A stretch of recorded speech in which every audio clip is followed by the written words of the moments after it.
On today's show, we debate whether the Raptors can end their LeBron nightmare and if the Celtics can slow down the 76ers. We discuss how the Jazz can bounce back against the Rockets and whether Curry should play in Game 2 versus New Orleans.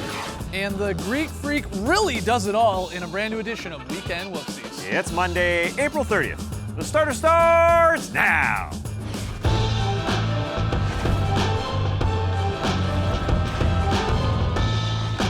Good evening, Sweet World, and welcome to The Starters, presented by Jack Daniel's Tennessee Honey. Whether you're joining us live right now on NBA TV, watching later on YouTube, maybe listening to the podcast, we're happy to have you. I'm Jay Skeets, and alongside me, as always, that's Tas Melis. Listening to yourself can sound weird.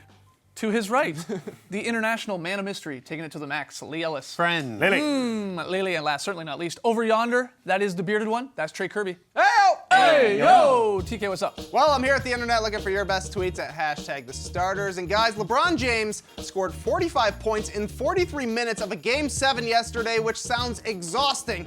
And from what LeBron said after the game, yep, it was exhausting. I don't know. I'm burnt right now. I'm not thinking about Toronto right now until tomorrow. I'm ready to go home. I'm tired. I want to go home. Hey, we've all been there when you're so tired that you don't want to do anything, but it does bring us to today's question, so you got to do something. Need you to fill in the blank. LeBron after Game 7 is me after blank. For instance, I said LeBron after Game 7 is me at the end of Summer League when we've done a million shows, spent a week in 100-degree heat, and we're in Las Vegas for a week. Get me out of there. But some of our fans added on, like Nick Lopez, who says this is him 3 possessions into a full-court game. Yeah, those courts are long, but I think Stefan Vasilev nailed it when he said LeBron after Game 7 is like the starters team after Lee Ellis's Twitter shoutouts. They take forever, and we're just trying to get out of there the best we can. But we want to hear from you, so hit us up on Twitter and fill in the blank. LeBron after Game 7 is me after blank. Send us your best tweets to hashtag the starters. We'll hear from you later. All right, get them in. Fun show tonight. We're going to break down the Rockets and Warriors convincing Game 1 wins. We got new Weekend Whoopsies. We've got Lee's very solid play. But Trey said it. The king stays the king. That's the truth here, at least when it comes to the first round. Yes, LeBron improved to 13-0 all-time in first-round series after Sunday's 105-101 win in Game 7 over the Pacers. Scored 45 points on 16 of 25 shooting. And now, the Cavs dance with the Raptors. Game 1, Tuesday night, north of the wall, up in Toronto. Let's get right to our predictions. Let's break it down. Preview and predict it. Oh my goodness, so many Raptors claws. We got Lee and myself saying Raptors in 6 like a bunch of dummies. Tas, less of a dummy, he's saying Raps in 7. And Trey, Maybe the ultimate dummy. says, how dare you bet against LeBron versus the Raptors? You've got Cavs in 7. So let's break this down. Why ultimately the Raps in the end to you? Do they believe is the biggest question. Do they actually believe that they can topple LeBron? Because if you're going to slay those demons, you actually have to believe in your team. And I'm not talking about the entire season. I'm talking about right now. Do they think that they're better than the Cavs team? And I think they had some good signs in round 1. I think you got the most even, level-headed play from Kyle Lowry you've ever seen in a postseason. You saw a different DeMar passing, hitting threes that you haven't seen. And most importantly, I think you saw 3 from 11 on that team. All those guys have been empowered to put it on the floor and to shoot it. Because if they're going to win, it's the better team versus the best player in this scenario. Right. And I'm buying that this team believes in itself enough to topple LeBron James. They had a big question after Game 4, the Raptors, whether or not the Wizards were going to come back and steal that series. And the Raptors answered that question well. Now they go in against the Cavs, the better team, home court advantage, much better rest, a much deeper bench, well coached, better defense. If they can't beat LeBron now, they will never, ever beat LeBron. Right. Honestly, Yeah. that's a question. LeBron mentioned, off the top there, he's exhausted. So, you know what? They have to play on that, and they have to make LeBron work hard from Game 1 tomorrow night. He's only going to have one day off in between Game 1, 2, and 3. So LeBron is going to have to work pretty much hard, and if the Raptors make him work hard on the offensive end and on the defensive end, surely the Raptors can beat him this time. I mean, isn't it right? Yes, it is right. The Raptors should win this series, I do think, because they have, like you said, the better team. They're more rested, and as we saw in the first series with the Cavs, their role players didn't show up. You mentioned the Raptors are good 3 through 11. 2 through 12 was pretty bad for the Cavs in the first round, and that's kind of where I'm coming from with picking the Cavs is I don't imagine every single one of their role players can be as bad in the second series as they were during the first round. They shot 39% from the field, 32% from 3. You saw some signs of life from guys like like J.R. Smith, George Hill, Tristan Thompson in game 7, but overall, it wasn't great. Hopefully, if you're picking the Cavs here, you just got to hope that, some of these guys have one good game here and there, because I do think LeBron could have 4 insane games. He scored 43 times against the Pacers, 41.5 points a game in all their wins. So LeBron can do it. It's going to be tough for him, and the Raptors can wear him down, but the Cavs just have to be hoping that their Somebody veterans else show steps up. up. Yeah, But for that's sure. that's why I think the Raptors defense is almost better to just stay home on everyone and let LeBron have to go for 40 plus. I know that resulted in wins in this series, but I think that will catch up to him at some point. And You're don't- saying play them like sort of the Pacers did, Yeah. where LeBron gets his, try and shut everybody else down, and maybe the Raps are a better offensive team with a deeper team than the Pacers. That'll be enough to get the 4 wins instead of the because you the don't 3. want a guy like Love or JR, whoever it is, to get hot and Yeah. to feel confident. You want to keep those guys feeling frustrated, their shots aren't dropping, not having great series. I think that's the best way for the Raptors to play. If LeBron has to go for 45 or 48 and get wins, I think that still plays into the Raptors' hands because I don't think he can do it for 7 more games if it goes that far. Yeah. LeBron crushed the Raptors in the regular season. They have absolutely nobody to guard him. But, I mentioned the 3 through 11 and how good they are because I do think that you're going to see a better team, a better effort on the defensive end than years past. Every single year we say, are these Raps different? I do think they're different on that end. And I do think they will all be bouncy and ready to help against LeBron James. I mean, that's really key. I mean, we know, number one, best player, obviously. But the rest of those guys, if you're going to get the best out of those guys, add that all up, I think they should beat that team, especially after watching the Pacers take them to 7 games into that last minute. And now you have home court advantage. I mean, that is the perfect template to show you before you go into this series that you should win. Do they believe it is the question. And they should. Yeah, they should. All right, well, let's keep it moving here. We got a bunch of series to dissect. We'll jump to the other Eastern Conference semifinals, which is now set because the banged-up Celtics, they took Game 7 over the weekend. They dominated the Bucks. Let's be honest here in this game. They finished off the first-round series with the 112-96 victory at the TD Garden. Rozier and Horford chipped in 26 points apiece. So now Beantown faces the Philadelphia 76ers in the second round. Game 1 going down tonight on TNT. Let's go right to the predictions, starting with predictions and then breaking it down, reasons why. Everybody taking Philly. Taz says Philly in 5. Everybody else likes the 76ers in 6. I guess maybe I'll start this one because I was one of the guys that doubted the 76ers in the first round. I had the Heat in 7. I wasn't ready to just anoint the 76ers the real deal. And they proved me completely wrong. They played a physical game. They controlled the tempo against the Heat. And when I look at the Celtics, they're sort of just like a better version of the Miami Heat. And this is obviously missing some of their key guys in Kyrie Irving and Gordon Hayward. But they want to play a slow game. They want to obviously take care of defense and slow you down. And I think the 76ers prove that they can do that. Can Redick and Ilyasova and Bellinelli continue to stay on fire from outside? I think that's a big question. But I'm all in. I believe that this team just has too much talent to get upset by a well-coached team in the Celtics. And the big thing for the 76ers is they can play fast like you're saying, but when the game gets slow, because Boston will no doubt slow it down. This is a really good defensive team. They've got Embiid, which is such a huge factor in the half court. Him coming back and playing in the Miami series really turned it. As soon as he was back on the court and a reliable option in the half-court offense, you knew the series was over just because he can get a bucket or a foul pretty readily when he's down there in the post. Yeah, you talk about their defense, but in that first round, it wasn't great against Milwaukee. It was great all season long, and I think Philadelphia's offense is much better than Milwaukee's. The key is who's going to guard Ben Simmons. During the regular season, Al Horford spent time on him. Yep. Marcus Smart coming back helps. We know he's a gritty type of defender.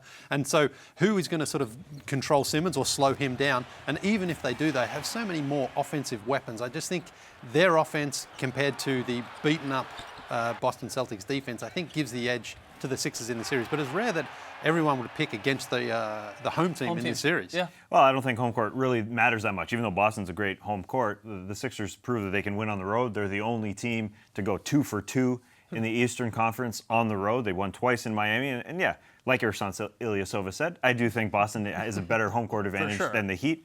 No disrespect to Dwayne Wade. Don't tweet at me, bro. But at the same time, I'm pretty interested in Joel Embiid and how he goes up against the Celtics bigs, because especially Aaron Baines. Because Aaron Baines, he's in this league to play a guy like Joel Embiid. He's the perfect matchup. And he stifled him a little bit when they matched up during the regular season. He's just a monstrous body. You're going to see Al Horford try and get up underneath Joel Embiid as well. And Joel struggled in the first round, by his standards. shooting only 42%. And he struggled even more against the Celtics this season. So that matchup is going to be really, really interesting to me. But these Sixers are for real. Yeah. And they can win so many different ways, play so many different ways, so much talent. I'm looking forward to it. Game 1, again tonight on TNT. Let's hear from you guys. Jump on Twitter, hashtag the starters. Who do you like in the 76ers Celtics matchup? Up next, we'll turn our attention out west and dissect the Warriors and Rockets' dominant Game 1 victories. Don't go anywhere.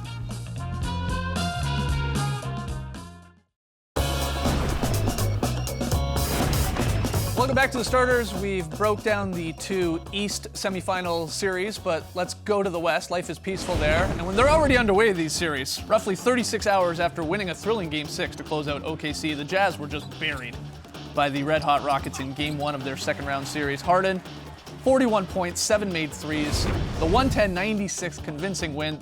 We tweeted these out, by the way, before the game started. No funny business here. Everybody liked the Rockets in this Rockets-Jazz matchup. Lee, Rockets in 7, Tass, Rockets in 6. Trey and I say Rockets. Excuse me. Lee, Rockets in 7. What did I say? You see all the. Yeah, you know what I'm saying? We all like the Rockets. We all Yeah. differ on the games, but why ultimately? I guess maybe let's look at it less overall, but like what can the Jazz do? Adjustments that they can make to try and make this a series, because that was a dominant Game 1 performance from the Rockets. It was, and it's interesting when you look at the numbers. The Jazz hit half their shots, 50%, and they outscored the Rockets in the paint by 20, 56-36, and they still lost by double digits.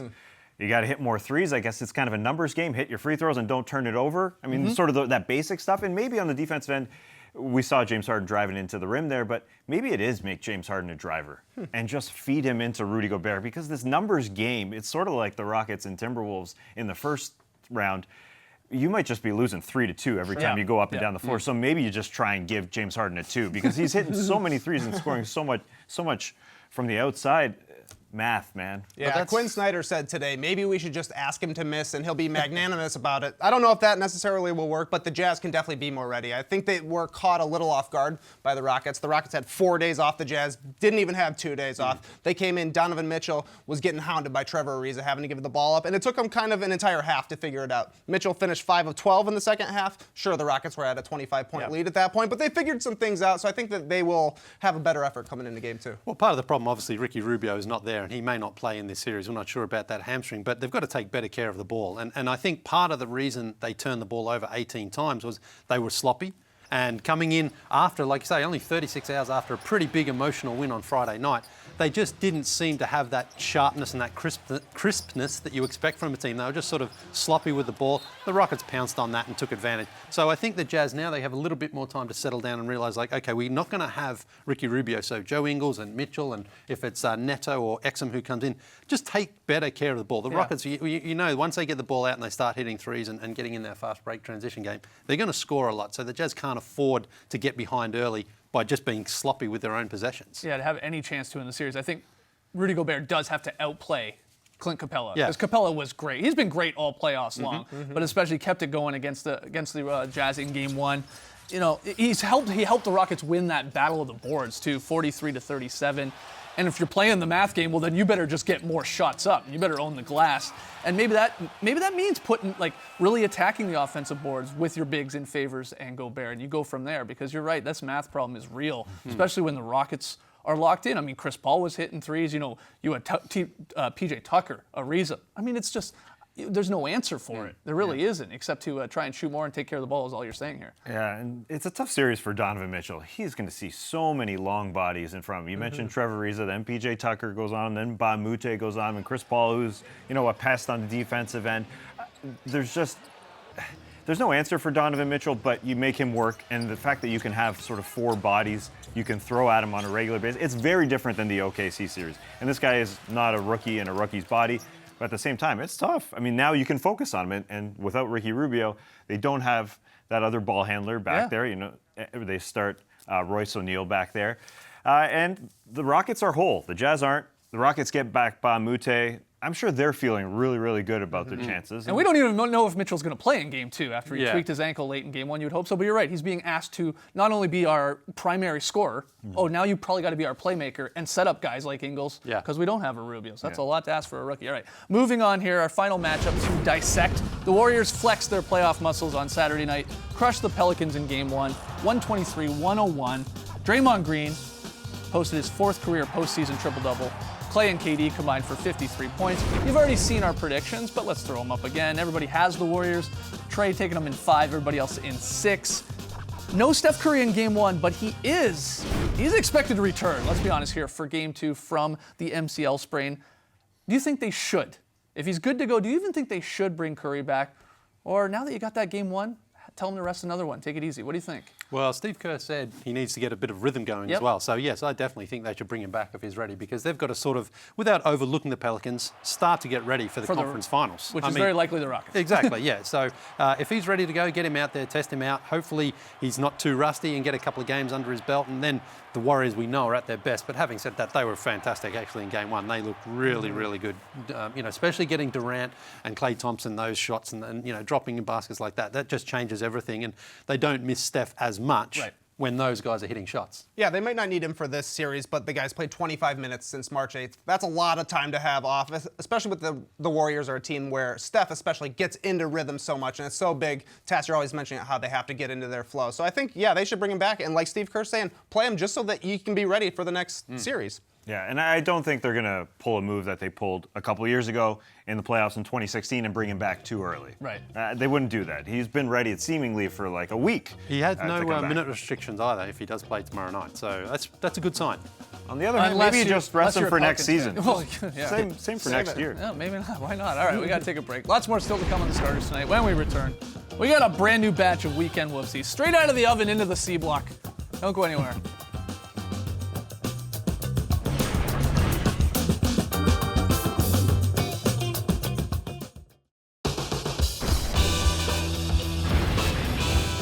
The Starters is brought to you by Jack Daniel's Tennessee Honey, official partner of the NBA. Welcome back to the show where it's time for some weekend whoopsies, the hoops and the bloops. We are going to miss Lance Stevenson in the postseason because on this play here, just an example of how great Lance is, he thinks a timeout is called, so he's out on the floor during live play with the air guitar. Hey, get back here! Hey, we're jamming on the bench. Get back here, man. What a great series that was from Lance and the Pacers. Friday night, OKC, Utah. Donovan Mitchell. Trying to get in the head there of Russell Westbrook. Russ is like, what are you doing? This is like, come on. No, I love the little tap there. And then the look. Staring him down, everything. Referees, they hear your chants. They do. And referee Eric Lewis loves them. Watch him enjoy the refs, you suck. Refs, you suck. Refs, you suck. Love it. That's awesome. Giannis, he really can do it all, including scoring for the other team. Oh. Yeah, trying to grab the board, accidentally tips it in for the Celtics. People say he's one of the best two-way players in the game. I've heard that. That's not what it means, though. No. Celtics fans trolling Eric Bledsoe, chanting, "Who is Bledsoe?" What You got to bob the head to that. a weekend for Chance. Chants are back. That actually got him going. Back to Giannis, working in the post. Here comes a double. Kick it out. Ooh. Oh, nice pass. I think there's a lot of green there on the Celtics sidelines. Tons of green. What are you, Brian Anderson? That's what he said during the broadcast. Oh. Playoff Rondo, he thinks he can do anything, including high-five opponents. Nope. Nope. It's a good move by Draymond, though. Yeah. This is great. I want a Draymond Rondo feud. I would love it. This is a great whoopsie. Thompson fouled, so he just chucks it up and it doinks. Collison right in the head. Unfazed by it, though. Yep. Takes it in stride. Yep. A rare LeBron mistake here. Looks to the side and not staying between the ball and the basket. It's the No. old Otto Porter move, isn't it, from a few years Yeah. ago? Pretty similar. That's snoozing. Got another LeBron whoopsie here. If you consider a grown man eating oranges while wearing a towel cape a whoopsie, I don't really. Looking like a young Skeets playing soccer there eating oranges. You guys ever eaten orange in the shower? It's delicious. Oh, no. Sour oranges. So good. Interesting. Cavs fan on the left here. He's left hanging, but watch the recovery. High five! Yes! It's all about the counter moves. A pretty good LeBron flop. in that Game 7. There's some contact, but whoa, Come on, he's man, just he tired, goes he said. stumbling and bumbling. Yeah, He needs a rest. got to eat some more oranges. Keep you upright. He embellished it, Lee. Oh. Yeah. Or he just lost his footing. Last one here. James Harden, one-up swaggy pajamas with this Wow. silk pajama ensemble. Silk the shotgun. What is going on? And then post-game, he has an in-sync moment in his PJs Oh, yeah. with his teammates getting up at the exact same time. Trey, is this why you're wearing a kimono today? I'm wearing a kimono because LeBron wore one to the Game 7 press. Oh, well, there you go. That makes sense. Oh, I didn't notice. Anything goes in fashion. That's It right. does, man. Everything is fashion, I've heard. All right, when we come back, Lily's very solid play. Don't go anywhere.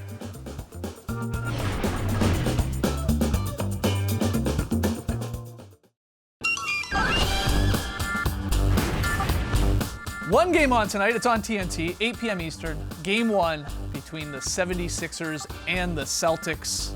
Very excited for this series. Wow, Terry Rozier coming in a Drew Bledsoe jersey after the Bucks series. And Eric Bledsoe. And the NBA. Just Never a late big but fan. never, I guess. All right, we asked you, fill in the blank. LeBron after Game 7 is me after blank. Trey, a few of the best answers.